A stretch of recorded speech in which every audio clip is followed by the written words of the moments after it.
vida de crente, ele aperfeiçoa. O apóstolo Tiago diz que tenha grande alegria quando vocês passarem por diversas tribulações, porque a prova da vossa fé produz a perseverança ou a paciência, e a paciência deve estar na medida completa, para que todos nós sejamos pessoas absolutamente prontas para produzir a boa obra. Então, quando vem a tribulação na vida de crente não é para destruir o crente. Se você está passando por uma tribulação, uma provação, uma tentação, não tenha medo. Você não está passando isso para ser destruído. Você está passando por isso para ser aperfeiçoado. Você está passando por isso porque Deus quer se revelar em sua vida. A provação testa o nosso caráter. Ele testa se realmente nós estamos firmes naquilo que acreditamos que é certo ou errado. A provação testa se o que você acredita e diz que crê de todo o coração que é certo, continua sendo certo para você quando você está no meio da prova. Por exemplo, você está no meio do trabalho e você tem uma grande dívida para pagar, e surge a oportunidade de você dar o balão em alguém, ganhar uns R$1.000 a mais, e você está no meio da aprovação. Então seu caráter é testado. Você dá um jeito ou não de conseguir esses R$1.000 através de uma ginástica ética?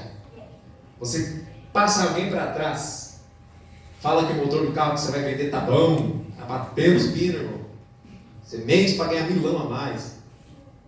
A aprovação vai checar se você continua ou não fazendo certo. A aprovação continua ou não, vai te testar. Mas não pense que Satanás está no domínio da situação. Satanás não tem domínio de nada, irmão. Deus tem o controle de todas as coisas. Glória a Deus. Mas a situação difícil vai testar a sua perseverança também. Será que você vai continuar firme com o Senhor mesmo no meio da provação? A provação muitas vezes te faz ficar desesperado. Quem ficou desesperado aqui em alguma provação algum dia? Meu Deus do céu, como é terrível. Minha filha, graças a Deus, nós passamos, irmãos, até agradeço a igreja pelas orações dos irmãos, pela Glória, minha filha, que esse ano teve enfrentamento de tirar um tumor da cabeça. Os irmãos, muitos viram aqui, nós clamamos a Deus pela ajuda dos irmãos. Os irmãos ajudaram em oração, ajudaram financeiramente, ajudaram com apoio emocional. Tem a hora que o desespero batia na porta. Falava, meu Deus, essa prova não vai passar não. Ela fez a cirurgia, terminou a cirurgia, passou 7 dias, começou a infeccionar a cirurgia. Falei, Senhor, não vai resolver esse negócio? Passou mais alguns dias, começou a vazar líquido cerebral pela cirurgia, irmão. Eu falei, meu Deus, não vai acabar? Mas o Senhor já tinha dado a palavra dizendo o seguinte: mantenha a sua posição, que assim como Sadraque, Mesaque e Abednego permaneceram firmes no meio da fornalha, o fogo não pode destruir eles, o fogo também não vai destruir você. A sua permanência na fé será testada. Mas você pode saber que se Deus disse alguma coisa para você, pode acreditar no que Ele falou, porque Ele é fiel para cumprir a sua palavra. Ele tinha dito para mim, fica firme que eu sou com você. Fiz para minha família, fique firme que eu sou com vocês. E nós vimos a glória de Deus se manifestar no meio da nossa vida. Não sei que provação você está passando, continua firme, perseverando e guardando a tua fé. Tem hora que guardar a fé é completamente estranho, porque imagine só, o apóstolo Pedro no barco com os discípulos, no meio de uma tempestade, tentando chegar ao outro lado do lago, porque Jesus tinha mandado eles irem para lá para dormir, e eles remando. Já era a 4ª vigília da noite, entre 3 e 6 horas da manhã. Eles tinham passado a tarde toda a noite e não conseguiam chegar do outro lado do lago, e era só 11 quilômetros. Eles estavam no meio do lago, mais ou menos 5 quilômetros para dentro da água, e eles desesperados no meio daquela tempestade. De repente aparece um ser de branco andando em cima das águas. Alguns estudiosos dizem que tinha uma lenda de que quando um pescador ou alguém estivesse no barco, em meio a uma tempestade, visse um fantasma, que eles iam morrer. Não é à toa que a Bíblia relata. Fica condizente, a gente não tem plena certeza se eles pensaram isso, mas parece, né? Porque a Bíblia diz o seguinte, que eles começaram a gritar, achando que estavam vendo um fantasma. Imagina, irmão, 12 homens. Ah! Não bastava a tempestade, agora tem fantasma! Aí Jesus de longe olha para eles e fala assim, não tenham medo, sou eu. Aí eles olham para Jesus e o apóstolo Pedro, né? Sempre Pedro diz, se és tu, Senhor, e não um fantasma, me manda aí por cima das águas andar até o Senhor. Aí Jesus falou, vem. Então Pedro se levanta no meio daquela tempestade sobre uma palavra que Jesus tinha falado. Jesus disse, vem. O que significa vem? Venha, Pedro, andando por cima das águas, como você pediu, para comprovar que sou eu mesmo.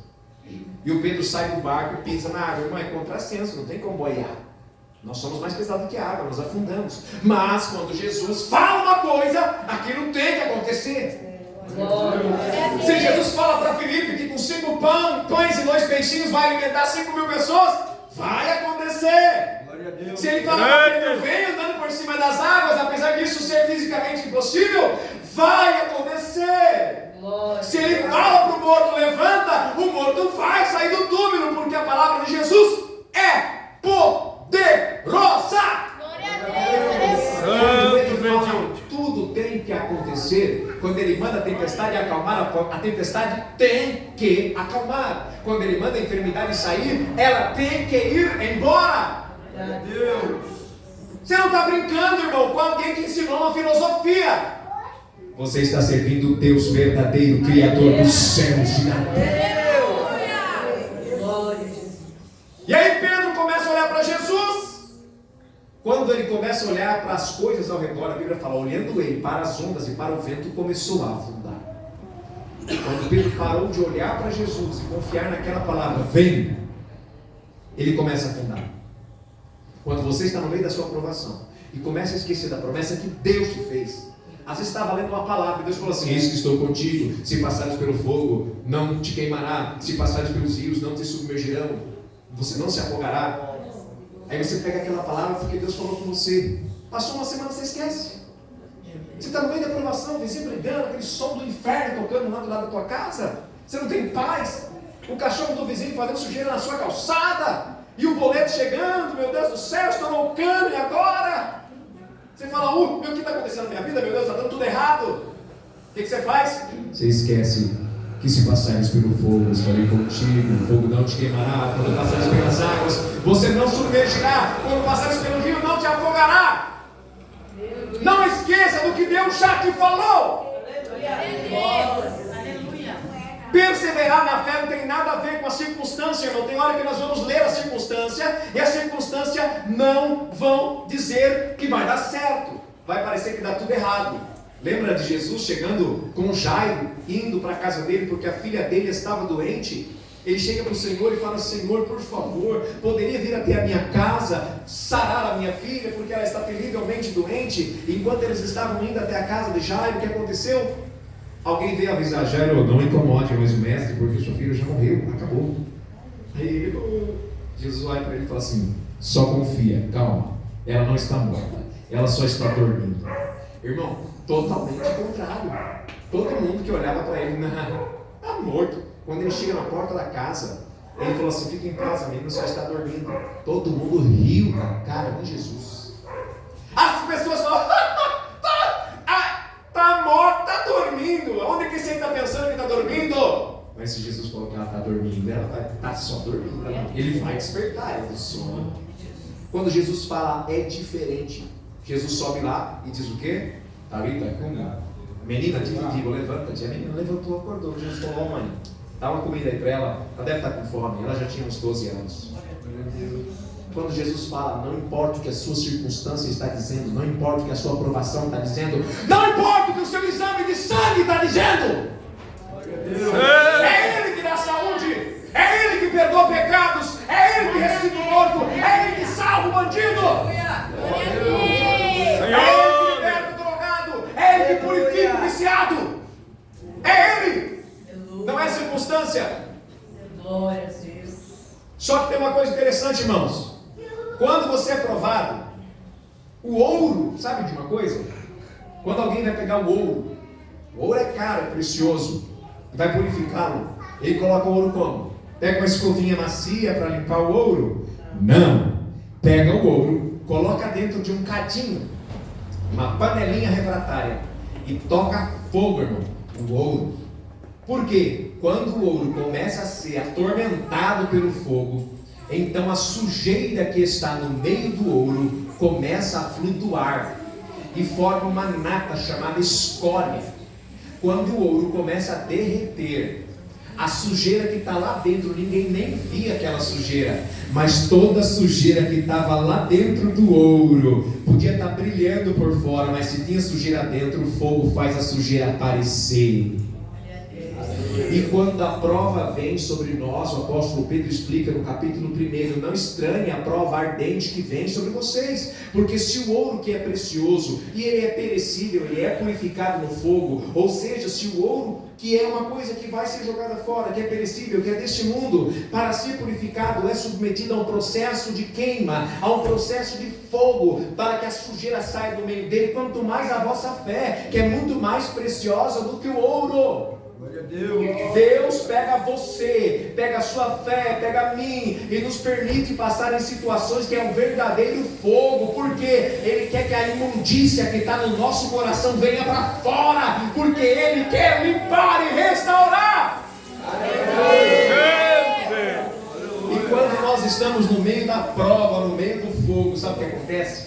A gente começa a orar mais, a gente começa a jejuar mais, a gente começa a lembrar das pessoas que a gente ofendeu.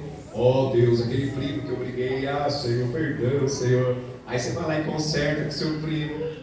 Aí você começa a lembrar aquela pessoa que te emprestou aquela tapoeira 10 anos atrás, você não entregou e nem falou nada, só pegou para você, isso é roubo, irmão. Sabe? Irmã, sei que as irmãs têm coração puro, já entrega a tapoeira com um pedaço de bolo e fala assim, irmã, receba o bolo da tapoeira também, que eu sei que normalmente não volta. Mas sabe aquela que você lembrou, que ainda está na tua casa, irmã, dá um presente para aquela irmã que te deu. Não deixa nada para Satanás falar assim, haha, tem um pedacinho de alguma coisa aí. O exército de Israel foi destruído porque um rapaz chamado Acã pegou uma cunha de ouro que não era para pegar, uma capa babilônica que não era para pegar, e o Senhor não pôde se manifestar no exército de Israel quando eles foram para uma batalha. Por quê? Porque o rapaz tinha pegado um negócio que não era dele. Quando a prova vem, a gente lembra, irmão, o que eu fiz de errado, aquilo que eu assisti não deveria assistir, aquilo que eu falei não deveria falar, aquela coisa que eu fiz no trânsito que eu não deveria fazer, Senhor. Aquele ponto na carteira que eu tive que passar para todo mundo porque a minha carteira ia estourar, Senhor, irmão. Pedro falou que sofra as consequências, aprenda a sofrer as consequências do seu erro. Espírito Santo de Deus. Nós precisamos entender que a regra de Mateus 5,48 é essa. Jesus disse: seja, pois, perfeitos, como perfeito é o vosso Pai que está no céu. Glória a Deus. É tempo de restauração. Santo E as Deus. provações que Deus permite, irmão, é uma bênção, porque elas trazem a oportunidade de sermos aperfeiçoados, de sermos restaurados, de sermos conduzidos por Deus. Sabe? Então, quando você estiver numa provação, se tiver alguém aqui na provação, já coloca um sorriso no seu rosto aqui, entenda. A provação não vem para te destruir, crente, ela veio para te transformar. A provação é um instrumento de Deus para nos chacoalhar e fazer a sujeira subir e fazer o Senhor nos limpar, porque a glória dele vai se manifestar na tua vida à medida que ele vai restaurando você. Santo é o Senhor. Mas o sofrimento na vida daquele que não serve a Jesus é destruidor. Tem crente, irmãos, que vive no sofrimento e vai viver até morrer. Deus não vai livrar. E não acha estranho não, irmão. Os nossos irmãos que estão na Coreia do Norte, eles não podem falar de Jesus. Nascem lá, quando creem em Jesus Cristo, continuam escondidos, servindo a Deus escondidos. Se alguém pegar, vai para a cadeia, vai morto. Estão na tribulação o tempo todo, o marido às vezes separado da esposa, separado dos filhos. E vão ficar assim, provavelmente, até o dia que eles partirem para a glória, vão viver só na tribulação a vida toda. E vão morrer. Mas o que o apóstolo Paulo fala? Que tudo isso é uma leve e momentânea tribulação, que nem dá para ser comparada com o peso da glória que em nós há de ser revelada. Aleluia. E ele tinha categoria para dizer, irmão, sofreu 3 naufrágios, passou uma noite boiando sobre o abismo, foi apedrejado algumas vezes, sofreu 4 quarentenas de açoites, menos uma, tomou chicotadas, preso na praça, preso na cadeia inferior, com pés travados no tronco. Meu Deus do céu! Fome muitas vezes, jejum muitas vezes, tanta coisa que Paulo passou. E ele olha e fala assim: tudo isso que eu passei são leves e momentâneas tribulações quando eu comparo com a glória que será revelada em nós quando Cristo voltar. E assim nós reclamamos das nossas provaçõezinhas, né? Chegou o boleto aqui e fala: oh meu Deus, o boleto, glória a Deus, irmão, você tem boleto para pagar? Como eu gosto de boleto, né? Da outra vez falei em boleto dessa igreja aqui. Tem até alguma coisa que diz, né, irmão? Nós devemos lutar como o boleto, porque o boleto sempre vence. Depois dessa eu preciso de água aqui, pastor. Irmãos, as tribulações não são para te destruir. É tempo de restauração. É tempo de restauração. Irmãos, o que nós precisamos entender, então, meus irmãos? Quem aqui já passou alguma aprovação na vida aqui, irmão? Financeira, espiritual, relacionamento, todo mundo. Olha, tem algumas pessoas que nunca passou, glória a Deus na sua vida, aleluia. Vocês que nunca passaram, se preparem, porque também passarão. A Bíblia fala o quê? Muito obrigado, irmão. A Bíblia diz, João 16:33, Jesus disse: olha, no mundo tereis aflições. Ele disse assim: talvez vocês tenham. Ele disse: tereis.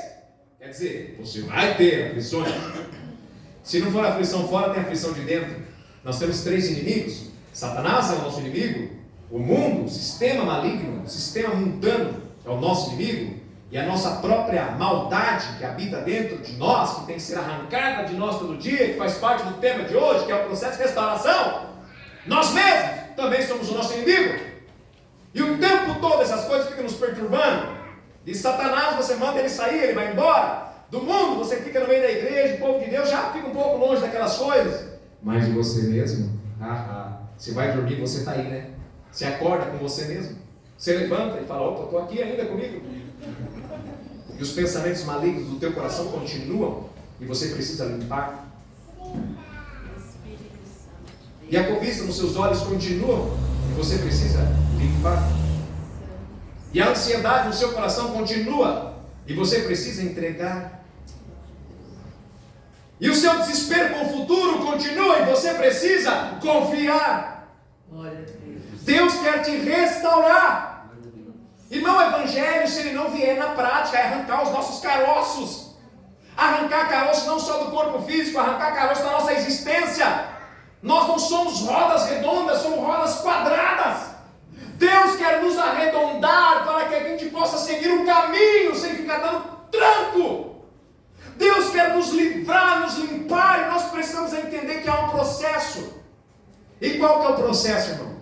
A Bíblia fala o seguinte: olha, humilhai-vos, pois, debaixo da potente mão de Deus, para que Ele, no tempo certo, exalte vocês. Humilhai-vos, pois, diante de Deus, resista o diabo, e ele fugirá de vocês. Deus resiste aos soberbos, mas Ele dá graça aos humildes. Imagine, e lembre-se que Satanás, o vosso adversário, ele está andando ao derredor, bramando como um leão, buscando a quem ele possa tragar. E irmão, saiba que isso acontece não só aqui, mas com todos os irmãos que estão espalhados pelo mundo. E ele continua dizendo: por isso, seja sóbrio. Sóbrio quer dizer, mantenha sua mente vigilante. Seja sóbrio e vigiai. E aí entra no versículo 10 que nós falamos, que o mesmo Senhor, esse Deus, do versículo 10, e vai dizer o quê? O Deus de toda graça, que nós temos aqui, é o tema. Então, para que se cumpra o processo de restauração, nós precisamos entender, Deus detesta orgulhosos. E como é que nosso orgulho se manifesta, irmão? Quando eu tento resolver tudo, é uma das formas. Não, deixa comigo que eu resolvo. Eu resolvo. E aí você não consegue dormir porque está com tanta coisa na cabeça, sendo que o Senhor te convida para a restauração de um caminho de paz. A Bíblia fala que Ele, nosso pastor, nos guia mansamente às águas tranquilas. E você fica carregando um monte de problema na tua cabeça. Em vez disso, não seja restaurado hoje. A Bíblia fala o quê? Antes que vocês fiquem inquietos com alguma coisa, apresente diante de Deus todas as vossas petições, com oração, com súplica, com ação de graças. E a paz de Deus, que ultrapassa todo entendimento, vai guardar o seu coração, vai guardar a sua mente, os seus sentimentos em Cristo Jesus. Deus não quer que você viva preocupado, irmão. Se crente está vivendo numa preocupação terrível, saiba, Deus quer te restaurar e tirar desse lugar de preocupação. Qual é o nível mental e emocional que Deus quer que a igreja viva? Jesus disse: eu vos deixo a minha paz eu vos dou, e não vos la dou como o mundo a dá. Não tenha medo, não se atemorize. Jesus quer que você acorde de manhã, seja no meio da tribulação ou da bonança, com o seu coração tranquilo. Se acorde, o mundo caindo, irmão, as bombas caindo do lado, bom, bom. Você levanta e diz: obrigado, Deus, pela paz que eu tenho no Senhor. E a paz que vem de Deus, ela é tão sólida, irmãos. Eu tive essa experiência quando minha filha estava na mesa de cirurgia. O Senhor me levou no quarto lá e falou: olha, eu fui orar. Quando eu terminei a oração, eu falei: vai dormir. Minha filha, irmão, na faca lá em cima, no 10º andar. E eu fui a dormir, irmão, porque eu estava na paz do Senhor Jesus. Eu levantei do sono, falei: vamos comer que eu estou com fome. Eu sentia como se houvesse uma paz tão sólida. Parecia que milhões de mãozinhas estavam assim me apoiando, irmão. Deus tem uma paz tão sólida, mas para você acessar essa paz, você precisa ser restaurado. Restaurar o quê? Sua oração. Deus quer restaurar sua oração. Quanto você deve orar, irmão? Quanto tempo? Quantas vezes? Até que o problema sai da tua mão. Você ora uma vez: Senhor Deus, eu tenho esse problema, gostaria muito que o Senhor resolvesse. Resolve, por favor. E daqui a pouco você está olhando para ele de novo, está preocupado: oi, Senhor, esse problema, meu Deus do céu. Senhor, em nome de Jesus. Só que à medida que você vai orando, você começa a aprender a soltar na mão do Senhor e deixar lá. Ah, meu filho, Senhor, restaura ele, salva, traz para o teu caminho, Senhor. Daqui a pouco você está lá brigando com seu filho: meu Deus, esse negócio não acontece nunca, salva meu filho, Senhor. Você volta para o coração: Deus, aqui está meu filho. Aí você pega de novo o problema. Você tem que aprender a orar até deixar: Deus, aqui está meu filho, na tua presença, Senhor. Começa a orar em todas as perspectivas. Senhor, olha, ele está trabalhando, não está trabalhando, ele tem relacionamento, ele não tem dinheiro, não tem, está na droga, não está. Fala tudo para Jesus até que o seu coração se derrame e você de fato entrega. Saiu de mim. Então a paz de Deus começa a te envolver, você começa a ter a certeza de que Deus já fez o milagre.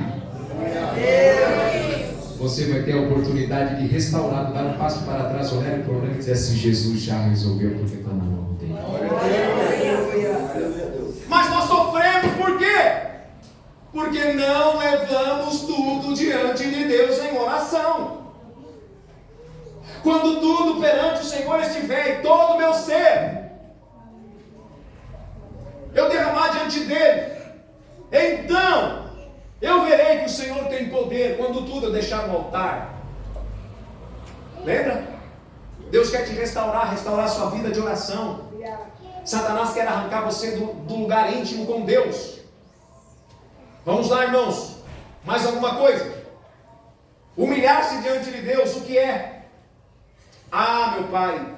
Sabe outra manifestação do orgulho, antes de eu falar da humilhação? Quando você já pediu perdão para Jesus e fica remoendo o seu próprio pecado. Senhor, eu pedi perdão para o Senhor, mas eu sou tão miserável, Senhor. Eu já pedi perdão para o Senhor, mas Deus, eu estou aqui, Senhor, eu sou tão fraco, tão pecador. Aí chega alguém e fala para você, fala, irmão, eu ando tropeçando. A postura de se rebelar contra Deus, dizendo, eu resolvo a minha própria vida, é orgulho. E a postura de dizer, olha, eu sou fraco mesmo, eu sou assim porque eu não consigo me fortalecer, sabe? Autocomiseração significa eu vou mostrar para todo mundo quanto eu sou miserável. Também é rebeldia e orgulho contra Deus, não é humildade. Deus nos convida a olhar para Ele, não para nós. Deus, eu pequei, eu falhei, eu me arrependi. Arrependimento não é sentimento, não é tristeza. A tristeza até leva para o arrependimento, mas arrependimento não é tristeza. Arrependimento é metanoia, significa mudança de mente. Você entendeu que está errado, estava indo nessa direção, entendeu? Opa, aqui não, é para lá. Arrependimento é mudar de direção. Senhor, eu vou para cá, que é a direção certa, me perdoe. Às vezes você vai pecar e não vai nem sentir tristeza, você vai sentir a alegria, vai sentir prazer quando pecar. Isso não significa que o caminho é certo. Mesmo se você não sentir tristeza, faça o seguinte, se arrependa, se você entendeu que está errado. Aleluia, Jesus. Entendeu? Ah, eu pequei, mas eu fiz errado. Mas olha, estava tão bom o pecado, sabe? Você foi lá no restaurante, aí você estava no rodízio, vou fazer valer os meus R$200 aqui. E aí você começou a comer, até você ficou feliz demais. Caiu na cadeira e disse assim, meu Deus, eu não consigo nem andar, vou precisar de teletransporte para minha casa. Você está contente com o pecado da glutonaria que você acabou de fazer. E se a gente não arrepende, irmão, o que acontece? É uma brecha no meio. Você assiste um filme, põe um filme, morreu 1000 já, olha só, meu Deus do céu, umas coisas aqui, Senhor. E está super feliz.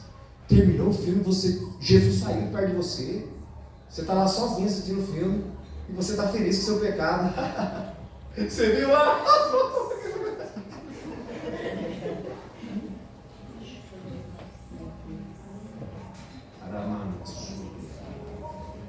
Deus santo. Aleluia, glória a Deus. É tempo de restauração. Entendeu que está errado? Opa, Deus, entendi que está errado. Opa, nem me entristeci, mas eu entendi, ó. Já estou indo para o caminho certo, Senhor. Por favor, me perdoe, me limpa. Louvado seja o nome do Senhor. Quem está entendendo, diz amém. Amém. Glória a Deus. Agora vem se humilhar. O que é se humilhar diante de Deus, irmão? Se humilhar diante de Deus é reconhecer a grandeza dele e reconhecer a sua dependência. Você se colocar no lugar de quem depende de Deus.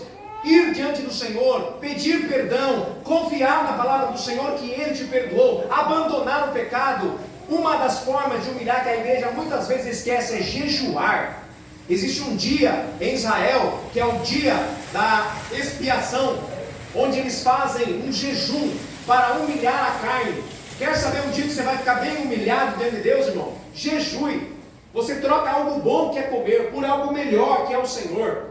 Propósito fundamental do jejum não são as causas, irmãos. É encontrar-se com Deus. É abandonar algo que você gosta muito por algo que você gosta ainda muito mais.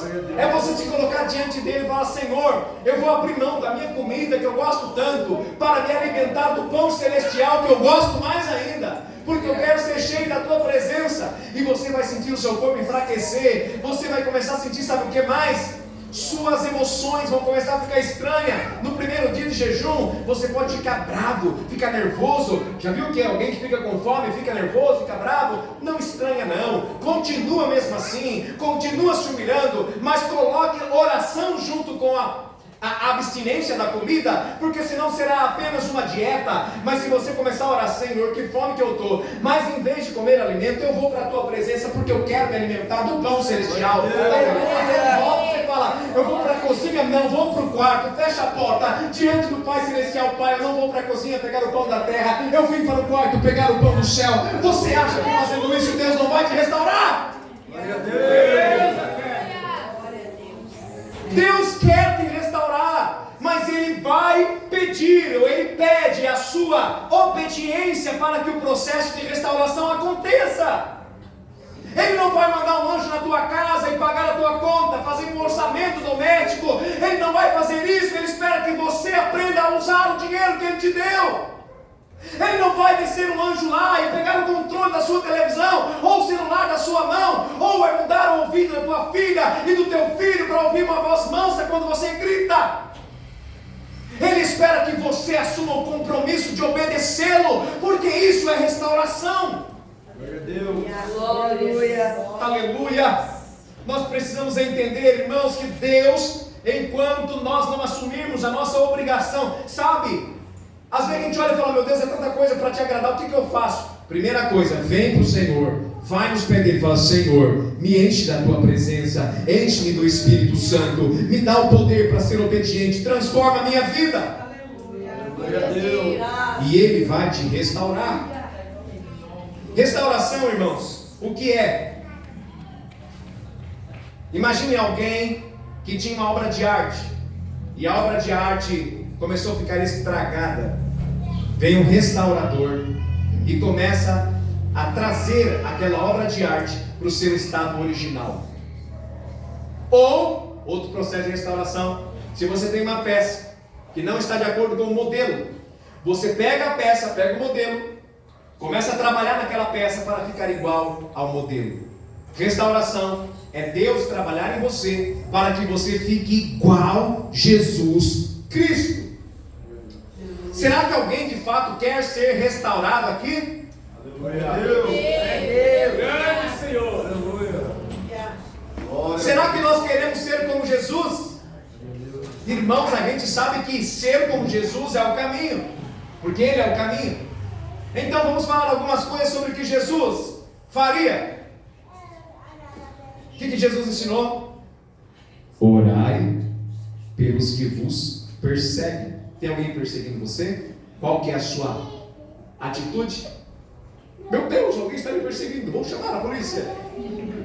Não. Vai orar. Deus, aquela pessoa está me perseguindo, me perturbando, falando mal de mim. Eu vou orar, porque é isso que Jesus fazia. É isso que Ele ensinou. Ai, tem alguém que não fala bom dia para mim, não vai com a minha cara, eu também não vou falar. Jesus disse o quê? Se você saúda apenas aqueles que saúdam vocês, que recompensa vocês têm? O pecador também faz o mesmo. Saúde quem não é amigável com você também. Fala bom dia para o vizinho chato, irmão. Fala, ô bom dia, José, tudo bem? Ele vai dizer assim para você, Você continua no outro dia e fala, bom dia. Ele vai fazer, Você fala, bom dia. Ele, E no outro dia ele precisa de uma terra para colocar na planta. Você fala, eu tenho terra lá em casa, que ele vai chegar no outro dia e vai dizer assim, bom dia, bom dia. Deus começa a quebrar o coração dele, porque a Bíblia fala, se o teu inimigo tiver fome, dá de comer, se tiver sede, dá de beber. Fazendo isso, você vai amontoar brasas em cima da cabeça dele. Já pensou você começar a colocar brasas em cima daquele que se coloca como ser seu inimigo? Jesus fazia isso? O que Jesus falou? Se te ferirem de um lado da face, oferece também a outra. Não é provocando, não, irmão. Bate aqui agora. Não é isso. Jesus quer dizer, não revide. A Bíblia fala, não vos vingueis a vós mesmos, mas deixe na mão do Senhor, que a Ele pertence todo juízo. Ele é o vingador. Será que nós queremos ser como Jesus? Eu vou na igreja de vez em quando. Jesus viveu o dia todo, a noite toda, a vida toda, obedecendo o Pai, seguindo o caminho do Pai. E você não se firma na igreja, não quer ser como Jesus, não quer ser restaurado, não, pelo amor de Deus. Toma essa decisão logo. Eu vou mais ou menos aqui, mais ou menos lá. Você não quer ser restaurado, não. E qual que é o objetivo final da restauração? Você acha que Deus quer te dar uma vida boa? Esse é o objetivo final da restauração? Não é, pelo amor de Deus. A Bíblia fala aqui que no final, a vossa fé, que é mais preciosa do que o fogo, quando ela é provada, ela produzirá o quê? A salvação das vossas almas. As dificuldades, provações que você passa, as exigências que Deus coloca, não são para te fazer sofrer, são para te aperfeiçoar, para que você tenha amplamente garantida a entrada lá no reino celestial. A entrada lá é pela graça, irmão, porque Jesus morreu por nós, mas Ele te convida a assumir o compromisso de ser obediente a Ele.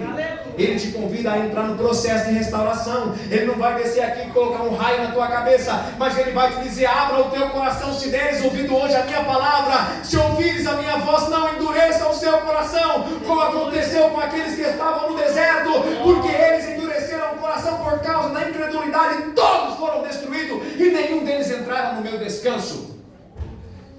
Povo de Deus, você viu o Senhor, viram os milagres de Deus, viu Deus descendo em cima do monte Sinai, viu Deus mandar pão todo dia no meio do deserto, viu Deus fazer a água sair da rocha, mas eles não entraram porque o coração deles ficou endurecido. Será que nessa noite nós temos os corações tranquilos para Deus trazer a restauração? Aleluia! Olha só, 4 coisas que Deus vai fazer então. Ele vai te restaurar. De que jeito? Primeira coisa, Ele vai te firmar. Firmar significa tornar você enraizado, tornar você firme. Se você permanece mesmo na tribulação, na provação, e continua, esse mesmo Deus de toda a graça que te chamou para a sua eterna glória, Ele vai firmar você, e você não será movido por qualquer vento não, vento de provação, vento de qualquer tipo de maldade, vento de doutrina. Você não será movido porque você estará firmado. Segunda coisa, você estará fortificado.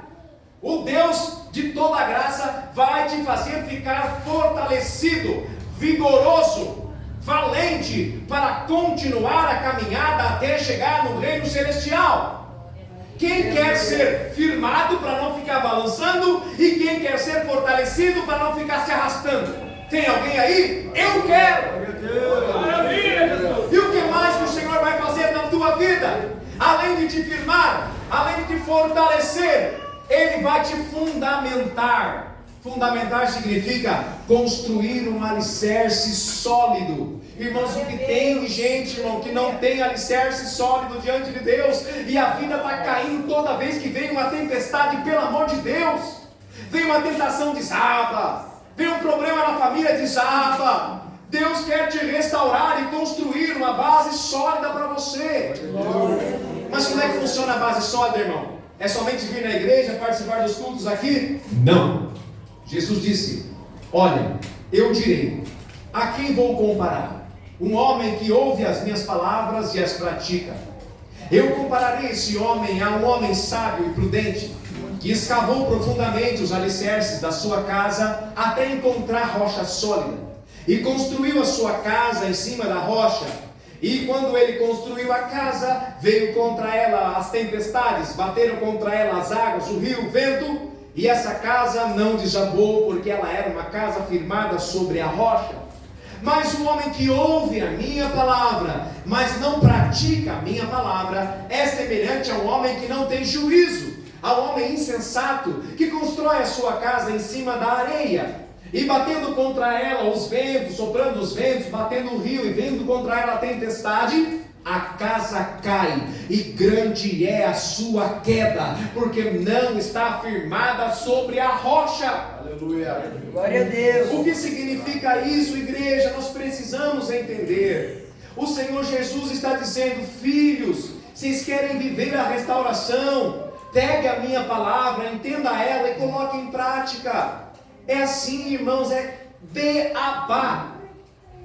Pega a palavra do Senhor, por exemplo, vigiai e orai para não entrar em tentação. Pega essa palavra. Como é que você faz para vigiar e orar? Vigiar é estar atento. Segunda coisa, orar. Orar é estar em comunhão com Deus.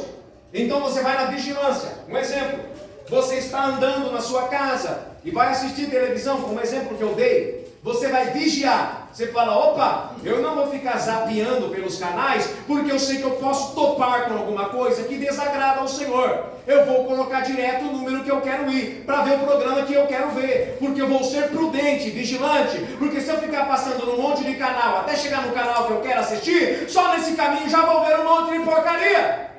Você fala, não farei assim. Se quiser ser ainda mais vigilante, fala, hoje nem vou assistir televisão, hoje nem vou ficar enfiado no YouTube, ou vendo um feed do meu Instagram, ou nessa porcaria do TikTok. Eu não vou perder o meu tempo aqui, porque eu estou vigilante. Logo Jesus vai voltar. Logo Jesus vai voltar. Logo Ele vai voltar para me levar. E eu quero estar pronto para dizer, eis-me aqui, Senhor, venha, Maranata, ora Senhor Jesus. Então você faz essa porcaria de TikTok, de Instagram, de qualquer outra coisa, está tomando muito tempo da minha vida. O que eu faço com ele? Arrasta para o lixinho e desinstala, tira. Jesus fala, se a sua mão direita te faz pecar, arranca ela, porque é melhor entrar sem mão no reino dos céus do que ser corpo todo lançado no inferno. Aleluia. Se o teu olho direito te escandaliza e te faz pecar, arranca o seu olho direito, porque é melhor entrar no reino de Deus sem um olho do que ser lançado completo no inferno. E quem está falando aqui não é Gilberto, é o Senhor Jesus Cristo, ou seja, vai ir para o caminho do mal. O apóstolo Paulo fala que aqueles que andam segundo a vontade da carne, na imoralidade, na impureza, na idolatria, na prostituição, no adultério, na briga, na contenda, na facção e coisas semelhantes a essas, ele fala, acerca das quais eu já vos disse, falo novamente, que quem vive cometendo tais coisas não herdará o reino de Deus. Deus te chamou para a santificação. Se você não quiser se santificar, a Bíblia fala, sem santificação ninguém verá o Senhor. Igreja, Deus está nos convidando para ser restaurado na santidade, para ser restaurado na busca, para ser restaurado, parar de brincar e ser crente, pelo amor de Deus. Jesus Cristo vai voltar, e a volta pode ser hoje. Todo dia Ele está voltando para milhares e milhares, e quem sabe o seu dia pode ser hoje. E você está pronto para ir? Bendito é o nome de Jesus. Aleluia. Glória. Aleluia. E por último, Aleluia, Deus. Ele vai te fundamentar e deixar você ser alguém inabalável. Ah, meus irmãos, se você pudesse compreender que o reino de Deus é muito mais que vir na igreja, que o reino de Deus é muito mais do que simplesmente cantar louvores, entregar folhetinhos na rua, mas você pudesse entender que o Senhor, Criador dos céus e da terra, enviou o Filho dele para morrer no teu lugar, porque se ele não morresse, quem tinha que morrer era você, quem tinha que morrer era eu, pelos nossos pecados, e a gente não ia ressuscitar, nós seríamos lançados no mundo dos mortos como condenados, para ficar eternamente longe de Deus. Mas Jesus, ele veio no nosso lugar, morreu como um pecador, e foi para o mundo dos mortos, mas a morte não pôde detê-lo, porque ele disse, ninguém tem o poder de tirar a minha vida, eu mesmo dou a minha vida, eu tenho o poder para tomar a minha vida de volta. Então quando ele retorna, toma a sua vida de volta, o direito de viver que ele tinha, ele falou, haha, eu morri por causa da culpa que vocês tinham, o dever de morrer, a justiça de Deus foi cumprida, mas o meu direito de viver que eu tinha deixado aqui, agora eu ressuscitei, eu pego ele e dou para quem eu quiser. Você quer o direito de vida? Vem viver comigo, se una comigo e eu deixarei vocês participarem do direito de viver que eu tenho. Glória a Deus. Quem tem um filho tem a vida eterna, quem não tem um filho não verá a vida. Não há outro caminho, somente entregando a sua vida a Jesus, você será salvo. Se você não se entregar e não se render, no final você vai tentar resolver a sua vida sozinho diante do Todo-Poderoso no dia do juízo.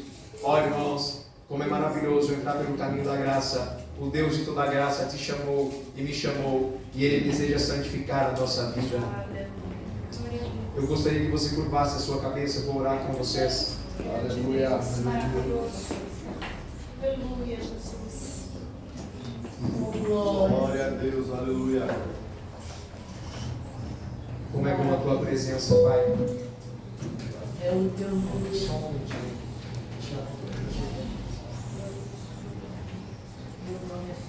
A palavra do Senhor tem poder, e o poder da palavra de Deus está agindo nesta noite.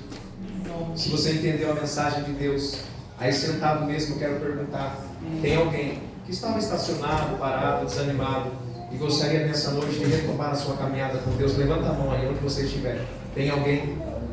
Onde está você? Cadê você? Deus falou com você, você entendeu que é dia de restauração, Dá um sinal com a sua mão assim. Tem alguém parado? Alguém que nunca se entregou a Jesus e fala, não, quero entregar minha vida para Jesus hoje. Existe alguém? Alguém ali dos convidados? Alguém? Todos aqui já servem ao Senhor? Glória a Deus. Então vamos para o próximo. Você que precisa ser restaurado, você que precisa ser liberto de algum vício interior, aí no seu lugar, curve sua cabeça e ore ao Senhor. O poder de Deus está agindo aqui pela palavra para te libertar, para te capacitar. Você que tem andado ansioso, ansiosa, com medo, não tem dormido direito, Jesus está aqui para te libertar. Você que não sabe do seu futuro, está preocupado com o futuro, o Senhor está aqui para restaurar a tua confiança nele para o futuro. Você que está preocupado com as suas finanças, o Senhor vai te dar e entregar para você a oportunidade de aprender e vai te capacitar a administrar bem aquilo que Ele te deu. Curve suas cabeças, vamos orar porque o Senhor está neste lugar. Glória a Deus. Pai, em nome de Jesus, aqui está o teu povo. Neste momento, Pai, de restauração, eu tenho certeza que o poder do Senhor está agindo